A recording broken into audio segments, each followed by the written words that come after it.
pekerjaan mulia. Dengan memilih profesi menjadi dokter, berarti kita telah berkomitmen untuk mengabdi dan melayani masyarakat. Sayangnya, pekerjaan Mbak Malaikat ini tercoreng oleh oknum-oknum tak bertanggung jawab yang mencatut profesi seorang dokter. Di tanah air misalnya, sebuah klinik aborsi di Menteng, Jakarta Pusat ternyata mempekerjakan dokter palsu yang hanya lulusan SMP. Oknum dokter palsu ini mengaku belajar ilmu kedokteran secara otodidak. Alat-alat yang digunakannya sangat tidak memenuhi syarat. Parahnya lagi, obat-obatan yang diberikan kepada pasien pun sudah kadaluarsa. Dan polisi sudah berhasil meringkus dokter palsu, karyawan, dan calo beserta dengan pengelolanya dalam kasus klinik aborsi ilegal tersebut. Sayangnya kasus seperti ini bukan yang pertama kalinya terjadi. Tidak hanya di Indonesia saja, di luar negeri juga ada oknum yang mengaku dokter tetapi melakukan tindakan ilegal. Seperti apa modus-modus kejahatan yang dilakukan oleh para dokter palsu ini? Inilah 7 kasus dokter palsu versi on the spot.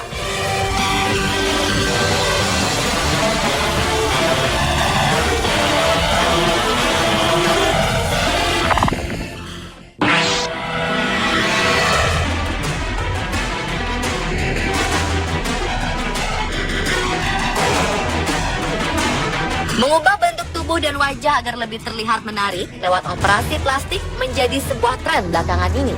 Tetapi apa jadinya bila proses mengganti fisik ini melalui operasi yang palsu juga alias palsu kuadrat?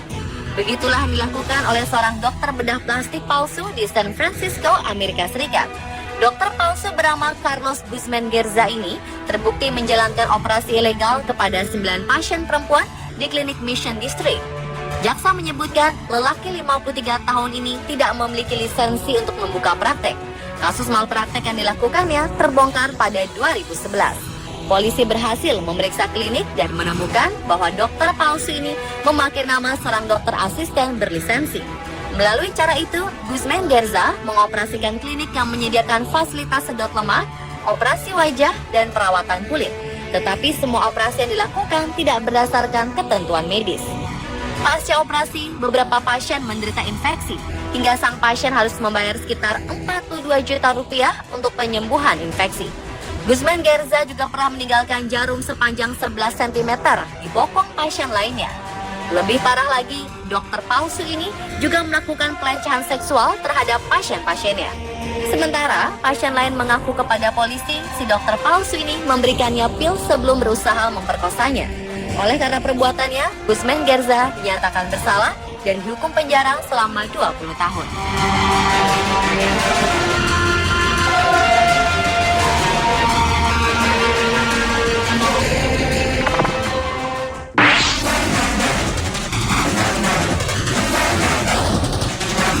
Wanita berusia 58 tahun Marcel King menjadi korban ahli bedah plastik palsu.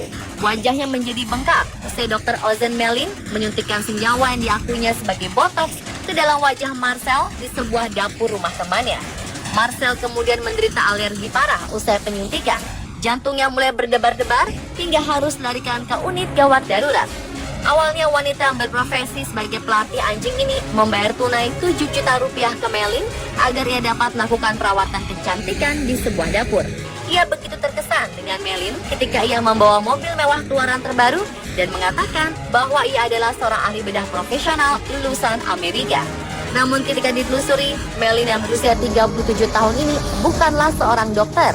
Ia hanya menjalankan sebuah perusahaan perawatan kosmetik. Usai perawatan pertama, memang tak terjadi apa-apa, sehingga Marcel kembali setelah seminggu karena Melin menawarkan booster gratis. Baru pada suntikan kali ini, hasilnya jauh lebih buruk dan sangat menyakitkan.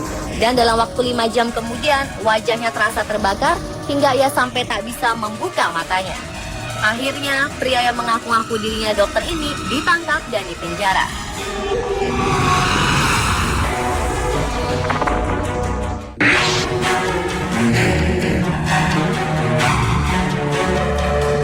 Dokter gadungan asal Jepang ini bernama Hideyuki Noguchi. Polisi menahannya sebab ia terbukti membius dan memperkosa lebih dari 100 wanita. Kejahatan seksual Noguchi terbilang terorganisir dan rapi. Ia membuat iklan mencari relawan untuk mengukur tekanan darah. Para perempuan relawan ini lalu dibuat tidak sadarkan diri.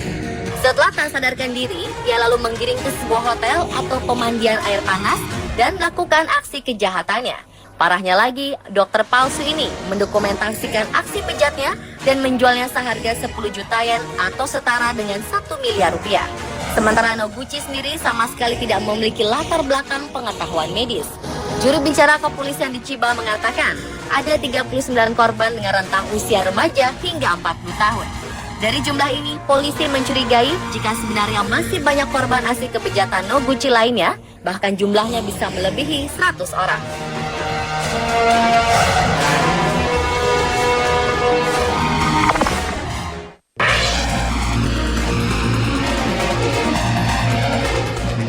Karena begitu terobsesinya menjadi dokter, seorang pria asal Georgia, Amerika Serikat bernama Ernest Edo nekat mencuri identitas temannya dan berpura-pura jadi dokter selama 6 bulan. Dokter palsu ini bahkan telah mengobati sekitar 500 pasien. Pusat perawatan lansia AGF Primary Care Senior mempekerjakan dokter gadungan ini sejak bulan Februari 2012 lalu karena melihat surat rekomendasinya cukup baik. Namun dokumen yang digunakan Edo untuk melamar adalah milik temannya yang merupakan seorang dokter di Orangeburg. Penyamaran dokter gadungan ini terbongkar ketika sang teman yang ia pinjam identitasnya mengetahui bahwa Edo membuka kartu kredit atas namanya lantas menghubungi polisi. Pria yang mengaku-ngaku dirinya dokter ini akhirnya ditangkap pada Agustus 2012 lalu dan telah didakwa melanggar praktek kedokteran.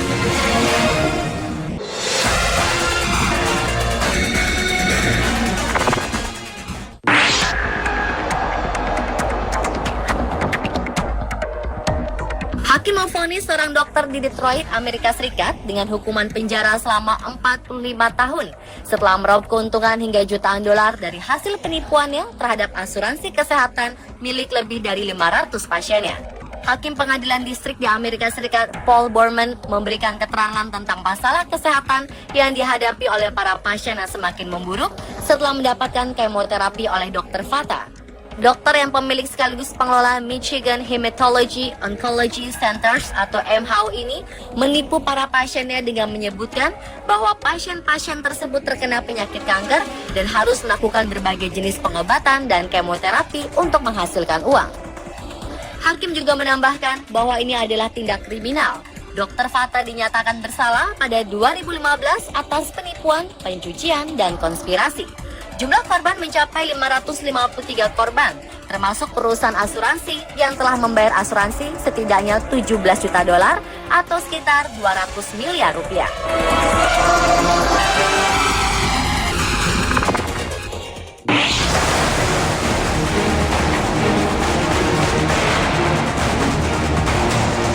Amar Daimat, 40 tahun, dinyatakan bersalah oleh para juri untuk 2 perbuatannya. Kasus ini bermula ketika seorang pasien perempuan berusia 21 tahun datang ke klinik dokter Daimat untuk pengobatan rutin. Namun selama pengobatan, sang dokter memperlakukan hal senonoh terhadap pasien. Polisi juga menjelaskan dalam penggeledahan di kediaman Daimat ditemukan sejumlah dokumen resmi yang dipalsukan. Daimat juga dituduh memasukkan stempel resmi pemerintah serta memberikan data palsu agar bisa mendapatkan izin praktek dokter di Australia.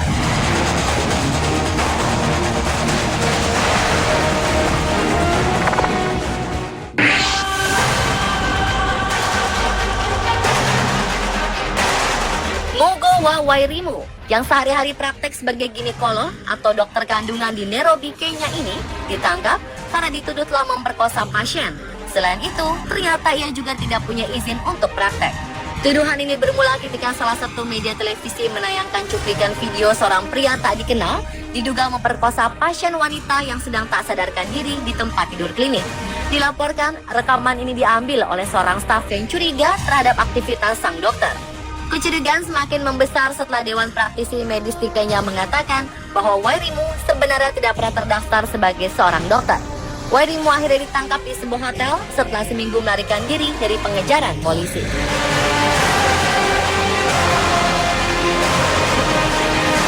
Pemirsa, itulah 7 kasus dokter palsu versi on the spot. Semoga tayangan tadi dapat menambah informasi Anda sehingga tetap diperlukan kehati-hatian dan kewaspadaan terhadap keberadaan dokter gadungan.